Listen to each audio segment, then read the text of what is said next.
Olá, tudo bem? Meu nome é Daniel Cunha, eu sou cirurgião de coluna aqui de Belo Horizonte e hoje eu vou fazer um vídeo mais intenso, eu diria, porque hoje nós vamos falar sobre a escoliose neuromuscular, uma doença que afeta muitas crianças e se você procurar aqui no YouTube você não vai ver muito conteúdo, né? Principalmente conteúdo de fácil acesso, porque é um tema difícil mesmo, normalmente fica restrito às pessoas que sofrem de escoliose neuromuscular ou dos pais e cuidadores e para os médicos que lidam com isso. E antes da gente começar a conversar sobre esse tema, eu vou deixar aqui um recado para você que é pai ou cuidador de criança com escoliose neuromuscular.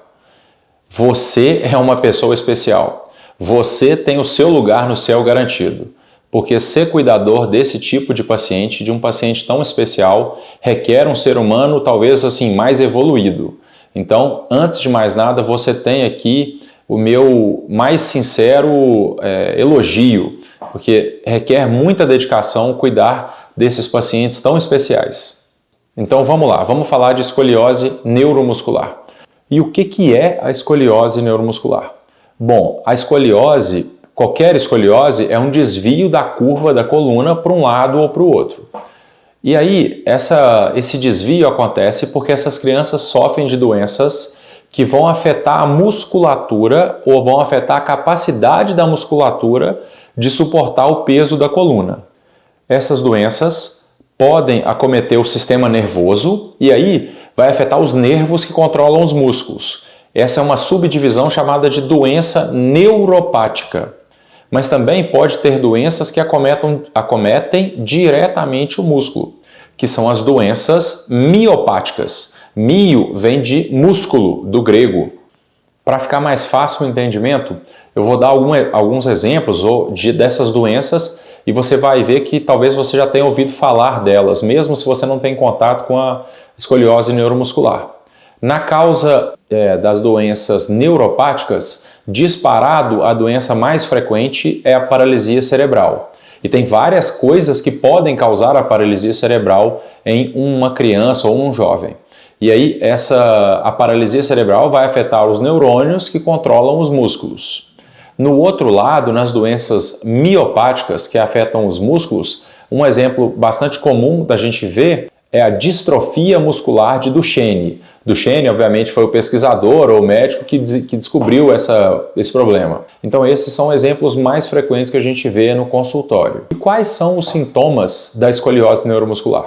Como qualquer escoliose, a gente vai ver alterações do equilíbrio, alteração da altura do ombro, um ombro mais alto que o outro, você pode ter alteração da cintura, uma cintura mais alta, uma curva da coluna, uma gibosidade, ou seja, uma escápula maior que a outra. Mas aqui vale destacar que essas crianças estão sofrendo de outros problemas. A escoliose é apenas mais um problema que uma patologia está causando. Então, por exemplo, na paralisia cerebral, a gente vai ver alteração da marcha, dificuldade para andar, dificuldade para correr, principalmente controle motor. Você pode ter outras alterações que vêm associado à paralisia cerebral. E assim como qualquer outra doença neuromuscular, você vai ter outros sintomas que podem acometer essas crianças. Em algumas crianças que já usam cadeira de rodas, a escoliose vai fazer com que ela dificulte a sua independência, então ela vai perder um pouco de equilíbrio e ela vai precisar usar os membros superiores, os braços, para conseguir se manter ereta, porque a escoliose vai tirando ela do equilíbrio. Então isso dificulta a capacidade da criança se alimentar, da capacidade da criança ter os seus cuidados pessoais de higiene. Tudo isso a escoliose vai roubando devagar dessas crianças que sofrem com doença neuromuscular. E assim como nas outras escolioses, esses sintomas vão se tornando evidentes principalmente nos picos de crescimento. Naquela fase onde a criança ou o adolescente vai ter o estirão de crescimento, esses sintomas de perda de equilíbrio, né? Quando a criança sai do eixo, o ombro mais alto, a cintura desnivelada, eles se tornam mais evidentes nesses estirões de crescimento. E como é feito o diagnóstico da escoliose? Como eu disse antes, a escoliose é parte de um total da doença neuromuscular. Então, o diagnóstico mais importante é descobrir a doença que esse paciente tem, seja a distrofia de Duchenne, seja a paralisia cerebral, seja uma outra miopatia. Esse é o diagnóstico base. E como é uma doença que afeta provavelmente o corpo todo, esse paciente precisa de uma equipe multidisciplinar, sendo que normalmente o pediatra é quem comanda os cuidados dessa criança. E nós, especialistas de coluna, assim como outros especialistas, vamos focar em áreas específicas da criança. Mas o pediatra foca no total, foca na melhora global deste paciente. Então, o diagnóstico é feito através da doença, uma vez que você diagnostica qual doença esse paciente tem. E para fazer esse diagnóstico pode precisar de biópsia muscular, teste genético, entre muitas outras coisas. E aí, sabendo qual é a doença, existe uma expectativa de como é que essa doença se comporta e de que tanto de probabilidade que ele vai ter de escoliose ou de outras complicações. Então, mais uma vez, a escoliose neuromuscular é uma parte de um conjunto maior de sintomas e de alterações que esse paciente pode apresentar. Quando o pediatra suspeita de alguma alteração, ele encaminha para o especialista. Chegando na gente, todo o diagnóstico começa com uma história bem colhida, entender o que está acontecendo, qual doença está acometendo, se já tem um diagnóstico. Às vezes a criança chega sem diagnóstico definido, fechado, e o pediatra e o geneticista e outras especialidades estão investigando. Vamos colher uma história bem feita e fazer um exame físico minucioso. Vamos avaliar essa criança, se ela conseguir ficar de pé, e se ela não conseguir, talvez sentada ou mesmo deitada. Avaliar a postura, avaliar se tem assimetria, avaliar a capacidade que ela tem de andar, se tem alguma coisa mais que chama mais a atenção. Depois que a gente vence essa fase, partimos agora para os exames complementares. E o exame que quase universalmente é pedido é o raio-x. Para escoliose, o raio-x ainda é quase que insubstituível. E aí, igual ao exame físico, a gente vai pedir, se ele consegue ficar de pé, pedir um raio-x de pé. Se não, raio-x sentado ou, na pior das hipóteses, o raio-x deitado. Mas o importante é ter um raio-x panorâmico da coluna, onde a gente pega desde a base do crânio até lá embaixo, até a pelve, para a gente entender como que a coluna está se comportando de uma forma total. Uma outra coisa importante de se observar nesse raio-x é o que a gente chama de obliquidade pélvica, ou seja, como é que a pelve, a bacia desse paciente está se comportando. Na escoliose do adolescente, aquela escoliose idiopática, a gente não vê tanta obliquidade pélvica significativa. Na escoliose neuromuscular, sim. Aqui é muito comum da gente ver uma bacia totalmente desnivelada, às vezes com um ângulo bem elevado. Então isso já é importante quando a gente já vai pensar no tratamento, que eu vou falar daqui a pouco. Mais um fator que chama a atenção na escoliose neuromuscular é que a curva, ela também tende a ser diferente da curva da escoliose idiopática. Aqui, como eu já disse antes, é um problema da musculatura e de todos os músculos do corpo. Então, normalmente a gente vê aquele C longo da escoliose, desde o começo lá da coluna torácica até lá embaixo na coluna lombar. Diferente da escoliose idiopática do adolescente, onde você pode ver uma curva só na torácica, você pode ter uma curva só na lombar, ou você pode ter uma dupla curva, ou até tripla curva. E aí você vai ter aquele S do Senna na coluna do paciente, né? Aqui na escoliose neuromuscular até pode acontecer, mas não é o mais comum. O mais comum é a gente ver aquele C longo de uma curva neuromuscular, o que é diferente. Além do raio-x, a gente pode pedir, obviamente, outros exames quando eles forem importantes. Pode ser solicitado a ressonância magnética para avaliar como é que está a medula. Pode ser feita uma tomografia para entender um pouquinho melhor a anatomia óssea.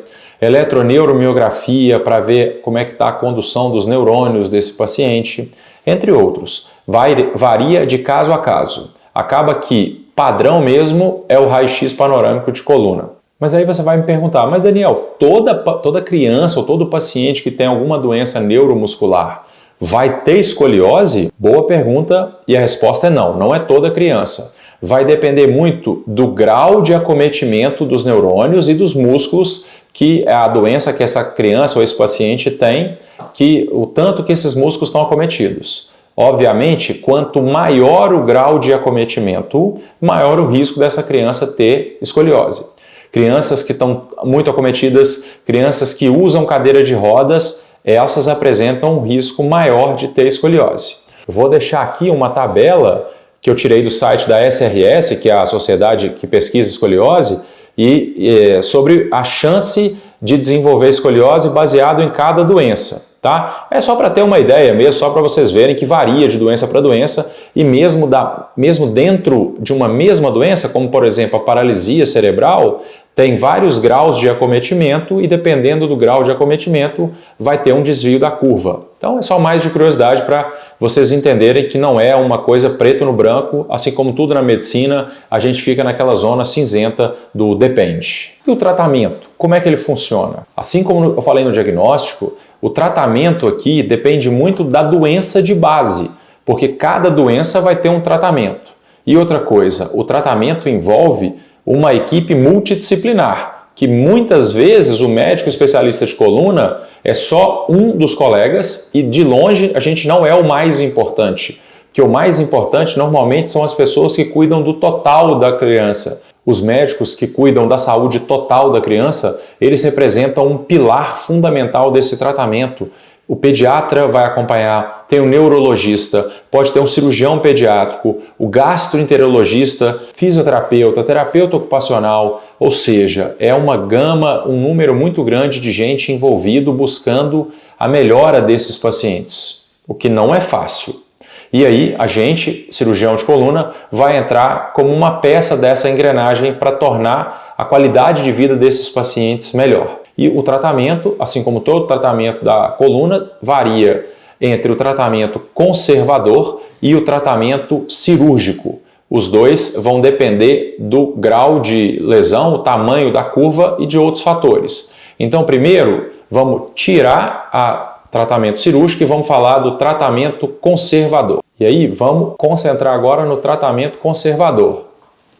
Vou deixar ele aqui em cima para facilitar o entendimento. O tratamento conservador, ele é bem diferente do tratamento conservador da escoliose idiopática do adolescente, por vários fatores, entre eles que aqui existe uma lesão do músculo de nervo. Então, uma vez que essa criança para de crescer, chegou na maturidade esquelética, se a curva ficou pequena na escoliose idiopática, a gente para de preocupar. Agora aqui não, porque a doença continua, o músculo continua lesionado, o neurônio, os nervos continuam com a doença de base, mesmo quando o adolescente chega na maturidade esquelética.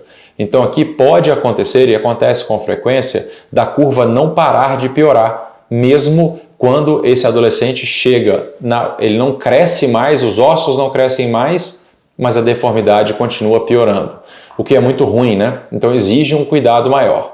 Outra diferença é que normalmente a gente não usa colete para as doenças neuromusculares, por vários fatores. Porque esse paciente pode ter uma sensibilidade diferente na pele, então pode causar lesões. E outra coisa é que o colete ele vai permitir uma moldagem enquanto você está usando, mas a doença de base permanece. Então acaba que você fica enxugando gelo e não traz um resultado satisfatório. Mas está errado se eu ver alguém usando colete, essa pessoa indicou errado? Não, varia de caso a caso. Em alguns casos específicos, o cirurgião, o colega, pode indicar o uso do colete, sabendo por que ele está indicando.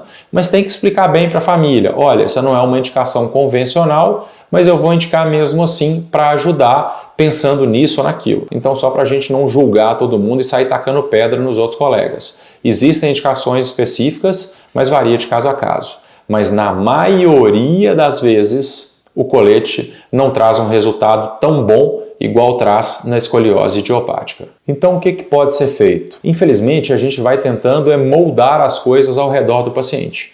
Para o paciente que é cadeirante, que usa uma cadeira de rodas por grande parte do dia, uma ótima coisa que pode ser feito é adaptar a cadeira de rodas para esse paciente. Se ele tem uma curva para um lado, a gente tenta acolchoar para que ele evite de ter zonas de pressão que vão causar úlcera.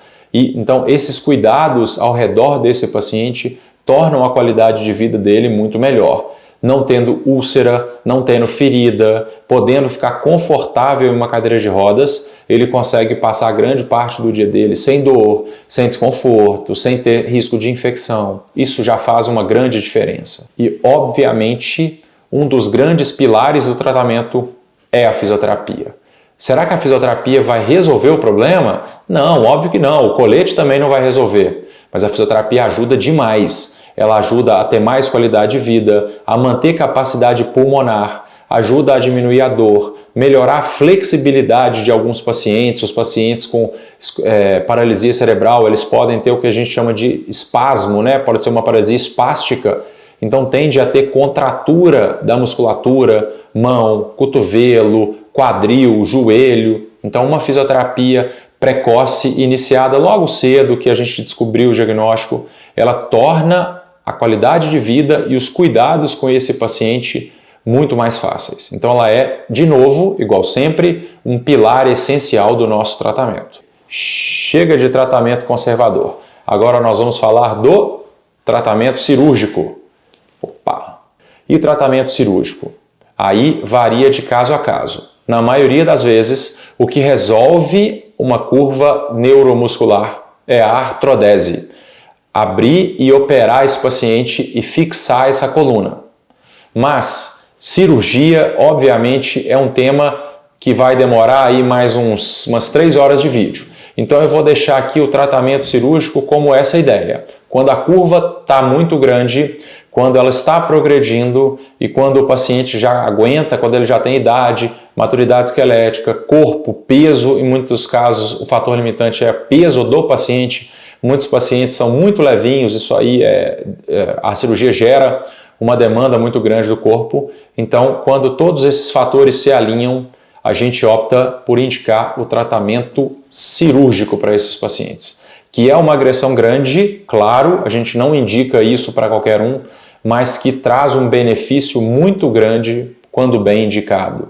Porque você corrige um paciente que estava torto, que estava com dificuldade para se manter equilibrado, mesmo na cadeira de rodas, ou então com uma pelve muito desnivelada, você consegue ajudar, colocar esse paciente alinhado, o que facilita ele a ganhar peso, a evitar que ele tenha lesão e ajuda também quem cuida desse paciente a fazer higiene, entre outras coisas. Esse é um resumo geral de um problema muito complexo e de forma alguma a minha intenção é esgotar esse assunto, falar, nossa, vê esse vídeo e você sabe tudo sobre escoliose neuromuscular. Até porque eu também estou longe de saber tudo, ainda tenho que estudar muito para chegar no nível dos caras que são feras mesmo nessa área. Mas essa é uma ideia de trazer de uma forma mais palatável, de uma forma um pouco mais leve, um problema bastante complexo. Eu espero que tenha ajudado a quem está curioso sobre essa doença, sobre essas doenças, a tornar esse entendimento mais fácil para você. E mais uma vez eu vou deixar aqui um elogio e uns parabéns a quem consegue ter esse amor no coração e cuidar desses pacientes, pessoas que são voluntárias nessas instituições, mãe, pai, cuidador de paciente de escoliose neuromuscular. É um paciente especial que dá muito amor a quem cuida, é um paciente que tem muito carinho e com certeza esses cuidadores são pessoas diferenciadas, que já têm o lugar dele garantido no céu, mas mesmo assim eles continuam fazendo bem. A todo mundo eu deixo aqui meu muito obrigado por ter assistido até agora, juízo aí para todo mundo, não faça nada que eu não faria e até o próximo vídeo. Gente, um grande abraço, tchau, tchau.